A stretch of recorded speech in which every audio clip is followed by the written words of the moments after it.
Isa pang biktima ng karahasan at mga taong uhaw sa laman ng isang dalaga sa San Mateo, Isabela. Matapos na matagpuan ang wala ng buhay nitong katawan, napalutang-lutang sa irigasyon 300 meters lamang ang layo mula sa kanilang tinitirhan.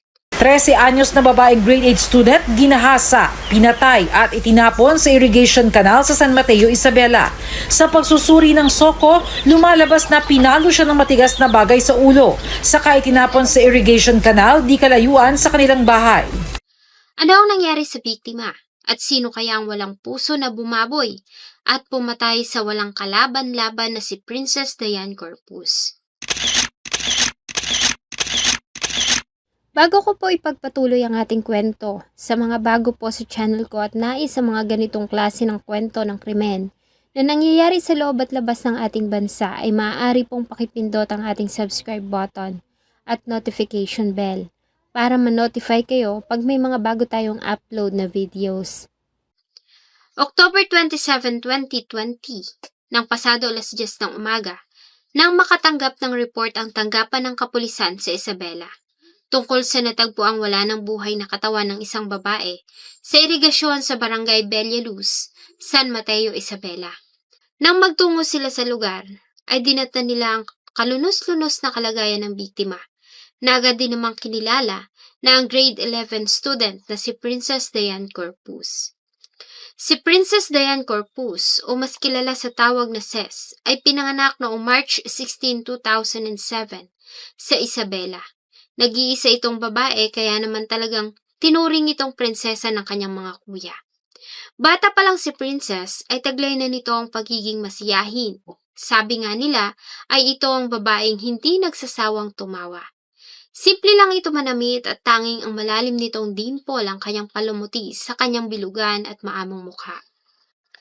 Malambing din si Ces at palakaibigan. Hindi rin ito nagpapahuli sa paaralan at sinisiguro nito na natutumbasan ng matataas na grado ang nakukuha niyang suporta mula sa kanyang pamilya.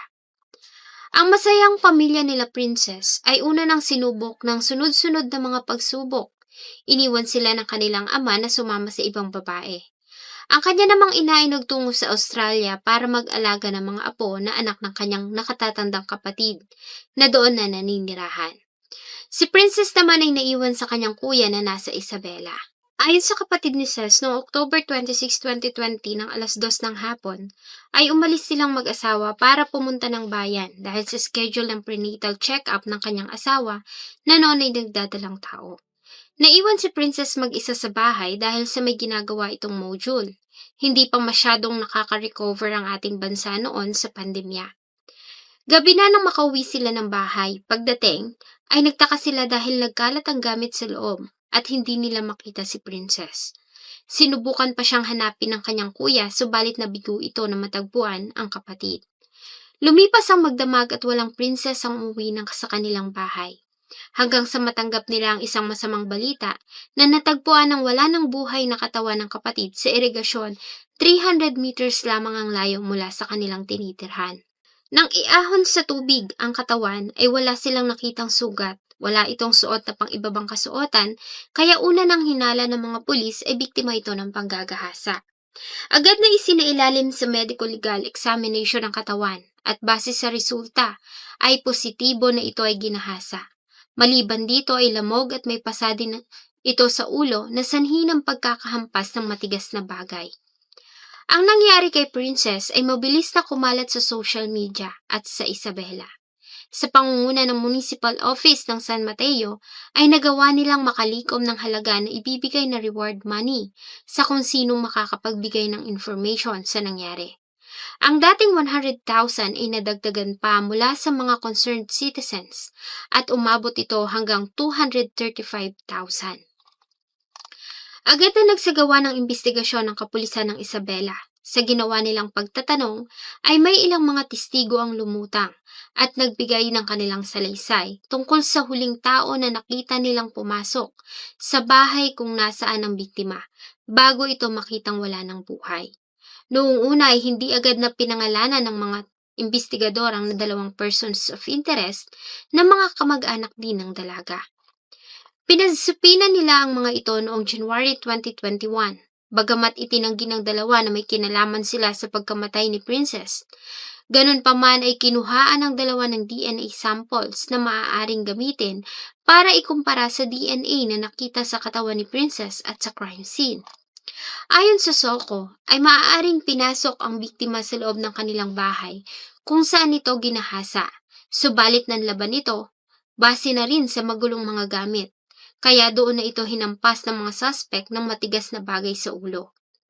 Nang matapos ay may nakita silang mga sinyales na binuhat ang katawan ng dalaga at bago ito itinapon sa irigasyon kanal, sa gitna ng palayan 300 meters lamang ang layo mula sa bahay.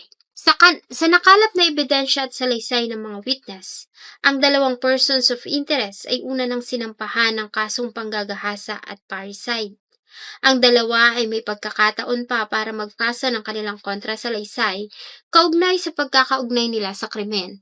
Kung hindi sila magbibigay ng tugon sa loob ng itinakdang araw ng hukuman at hindi sila humarap sa korte, ay sisilbihan na ang mga ito ng warrant of arrest. Bagay na nagkatotoo dahil ang dalawa ay bigla na lamang naglaho sa lugar at walang nakakaalam kung saan ang mga ito nagpunta. Dahil dito ay agad na naglabas ng warrant of arrest si Judge Ariel Palce ng Regional Trial Court Branch 40 laban sa dalawa na naging subject ng isang malawakang manhunt operation ng PNP. Nahirapan pa ang mga pulis sa ginawang paghahanap sa dalawa hanggang sa makakuha sila ng tip. Makalipas ang halos 8 buwan na pagtatago, ay naaresto ang 58 years old na ama ni Princess na si Alfredo Corpus at kapatid ng kanyang ina na si Rogelio de los Reyes sa Sitio Pader, Barangay Anak, Nagtipunan, Quirino, Isabela. Nagtago ang dalawa sa isang maliit na kubo sa kabundukan. Malayo ang lugar, walang kuryente at hindi rin naaabot ang mga sasakyan. Kinakailangan pang maglakad ng 4 na kilometro bago nila natunton ang pinagtataguan ng dalawa. Si Alfredo Corpus ay ama ni Princess. Sa pagkakaaresto sa kanya ay agad naman itong nagpahayag ng labis na pagsisisi sa nagawa niya sa kanyang anak. Si Rogelio de los Reyes naman ay kapatid ng kanyang ina, bagay na dumagdag sa sakit na naramdaman ng pamilya. Dahil sa mga taong dapat sana ipoprotekta at magmamahal kay Princess ay ang mga taong pumatay sa dalaga sa masakit na pamamaraan. Ang mga suspect ay kasalukuyan pa ring nakakulong at sumasa ilalim sa mga paglilitis. November 1, 2020 ay dinala sa huling himlayan ang katawan ni Princess. Ayon sa kanyang kuya, ay pangarap nito maging pulis, kaya nag-aaral ito ng mabuti. Subalit ang pangarap na ito ni Princess ay maagang naputol at ang masakit, ang mga taong itinuturong dahilan ay ang kanyang ama at tiyuhin. Sana po ay nagustuhan nyo ang isa na namang kwento na akin pong ibinahagi. Marami pong salamat sa inyong patuloy na pagtangkilik sa akin pong mga videos. Huwag nyo pong kalimutang mag-iwan ng inyong saloobin at suggestion sa atin pong comment section. Thank you so much po and see you in my next video.